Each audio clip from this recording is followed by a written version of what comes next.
എനിക്ക് പറയാനുള്ളത് പറഞ്ഞു കഴിഞ്ഞു.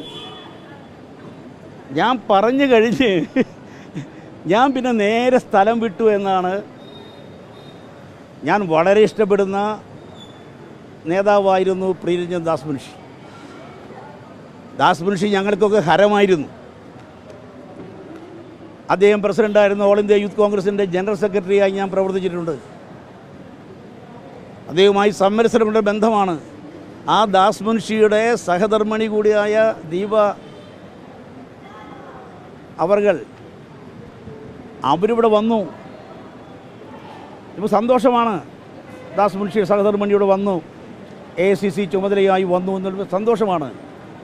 പക്ഷേ സുധാകരൻ ചെയ്ത അതേ ഔചിത്യരാഹിത്യം അവരുടെ ഭാഗത്തുനിന്നുണ്ടായി. ആ പ്രിയ സഹോദരിയുടെ ഭാഗത്തുനിന്നുണ്ടായത് എന്താ? VM സുധീരൻ തനിക്ക് പറയാനുള്ളത് പറഞ്ഞു കഴിഞ്ഞ് ആൾ സ്ഥലം വിട്ടു. പിന്നെയും ഈ ഒരു യോഗം 2 മണിക്കൂർ നീണ്ടു നിന്നിരുന്നാണ് പറയുന്നത്. ശരിയാണ്. ഞാൻ സംസാരിച്ചു കഴിഞ്ഞു. ശ്രീ മുരളീധരൻ സംസാരിച്ചു, ശശി തരൂർ സംസാരിച്ചു, അത് കഴിഞ്ഞ് മറ്റു ചിലരും സംസാരിച്ചു. പിന്നെ അപ്പോൾ അത് കഴിഞ്ഞ് ഞാൻ അവരോട് പറഞ്ഞു, എൻ്റെ മകൻ അമേരിക്കയിലേക്ക് ഇന്ന് മടങ്ങുകയാണ്. നെടുമ്പാശ്ശേരിയിൽ നിന്നാണ് വിമാനം. എനിക്ക് മകനെ അക്കമ്പനി ചെയ്തുകൊണ്ട് അങ്ങോട്ട് പോകേണ്ടി വരും.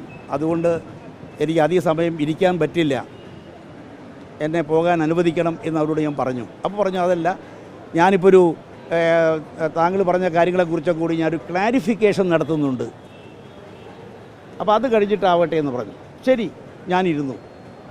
ഈ പത്രത്തിൽ വന്ന പോലെയൊന്നുമില്ല, അവർ പിടിച്ചിരുത്തിയെന്നൊക്കെ പറയുന്നില്ല, അതൊന്നും ശരിയല്ല. അവർ ക്ലാരിഫിക്കേഷൻ ഞാൻ നടത്താൻ പോവുകയാണ്, അത് കഴിഞ്ഞിട്ട് പോകാമെന്ന് പറഞ്ഞു. ശരി, ക്ലാരിഫിക്കേഷൻ കഴിഞ്ഞു. ഞാൻ എണീറ്റ് യോഗത്തിൽ ഞാൻ പരസ്യമായി പറഞ്ഞു, ഞാനിങ്ങനെ മകൻ അമേരിക്കയിലേക്ക് നിന്ന് പോകുന്നു, നെടുമ്പാശ്ശേരിയിൽ നിന്നാണ് പോകുന്നത്, അവനെ യാത്ര അയക്കാൻ എനിക്കും കൂടെ പോകണം, അതുകൊണ്ട് ഞാൻ ഇപ്പോൾ ഇവിടുന്ന് പോകേണ്ടി വന്നിരിക്കുകയാണ്, ദയവായി നിങ്ങൾ ക്ഷമിക്കണം, എന്നെ പോകാൻ അനുവദിക്കണമെന്ന് പരസ്യമായി പറഞ്ഞ്, യോഗത്തിൽ പരസ്യമായി പറഞ്ഞതിന് ശേഷമാണ് ഞാൻ അവിടെ നിന്ന് പോകുന്നത്. അല്ലാതെ എൻ്റെ ഭാഗം പറഞ്ഞ് എനിക്ക് പറയാനുള്ളത് പറഞ്ഞ് മറ്റുള്ളവർ കേൾക്കാതെ ഏകപക്ഷീയമായി ഞാൻ പോയി എന്ന് പറയുന്ന ആ ഒരു രീതി ഒട്ടും ശരിയായില്ല. പ്രത്യേകിച്ചും അവരെ പോലെ ഉന്നത സ്ഥാനത്തിരിക്കുന്നൊരു വ്യക്തി എന്നെപ്പോലെ ഒരാളെ സംബന്ധിച്ച് അങ്ങനെ തെറ്റിദ്ധാരണജനകമായ രീതിയിൽ അവതരിപ്പിച്ചത് എനിക്ക് അതിയായ ദുഃഖമുണ്ട്. അത്രമാത്രമേ ഞാൻ അതേക്കുറിച്ച് ഇപ്പോൾ പറയുന്നുള്ളൂ. അതായത് 2 വർഷം ഞാൻ കാത്തിരുന്നു. ഞാൻ ഈ KPCC പരിപാടികളിൽ മാത്രമേ പങ്കെടുക്കാതിരിക്കുന്നുള്ളൂ. KPCC സ്പോൺസർ ചെയ്യുന്ന പരിപാടികളിൽ, KPCC മീറ്റിങ്ങിൽ, മറ്റേ ഞാൻ നേരത്തെ പറഞ്ഞല്ലോ, DCCകളുടെ പരിപാടികളിലും മറ്റ് പാർട്ടി പരിപാടികളിലും UDF പരിപാടികളിലും ഞാൻ പങ്കെടുക്കാറുണ്ട്. ഇപ്പോൾ UDFൻ്റെ കുറ്റവിചാരണ സദസ്സിൽ ഞാൻ പലയിടത്തും പോയിരുന്നു, ഞാൻ പങ്കെടുക്കുന്നുണ്ട്. അപ്പോൾ ഈ തരത്തിൽ എന്താ നേരത്തെ സൂചിപ്പിച്ചത്, നിരവധി പരാതികൾ, അതായത് പുതിയ നേതൃത്വം. അതെ, ഞാൻ 2 വർഷം ഞാൻ കാത്തിരുന്നു. എന്നെ വളരെ ദുഃഖിപ്പിച്ചൊരു സംഗതി ഞാൻ പോലും അത്ഭുതപ്പെട്ടു പോയി.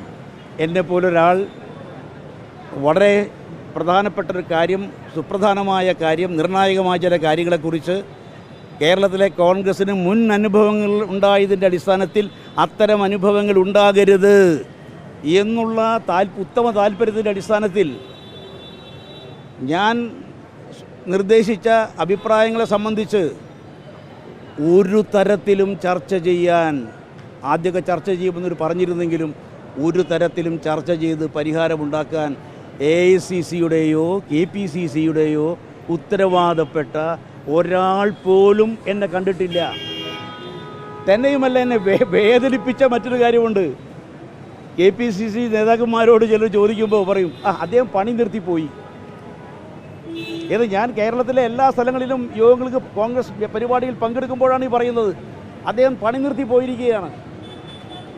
അപ്പോൾ ഒരു കാര്യം മനസ്സിലായി, ഇവരുടെയൊക്കെ ആറ്റിറ്റ്യൂഡ്, അഭിപ്രായ വ്യത്യാസമുള്ളവർ, വിയോജിപ്പുള്ളവർ പോകട്ടെ, പാർട്ടി വിട്ടു പോകട്ടെ, പാർട്ടിയിൽ നിഷ്ക്രിയരാവട്ടെ, അതൊന്നും തങ്ങൾക്ക് പ്രശ്നമല്ല. എന്തൊരു തെറ്റായ ഒരു പ്രവർത്തന ശൈലിയാണത്. ഞാൻ ആലോചിക്കുകയാണ്, ഞങ്ങളുടെയൊക്കെ പഴയ KSU യൂത്ത് കോൺഗ്രസ് കാലത്തൊക്കെ ഏതെങ്കിലും ഒരാൾക്ക് വയലാർ രവി, AK ആൻ്റണി, ഉമ്മൻചാണ്ടി, BC ചാക്കോ, അങ്ങനെ ആ കാലഘട്ടം ഞാൻ ഓർക്കുകയാണ്, ഞങ്ങളൊക്കെ ഉണ്ടായിരുന്ന കാലഘട്ടം.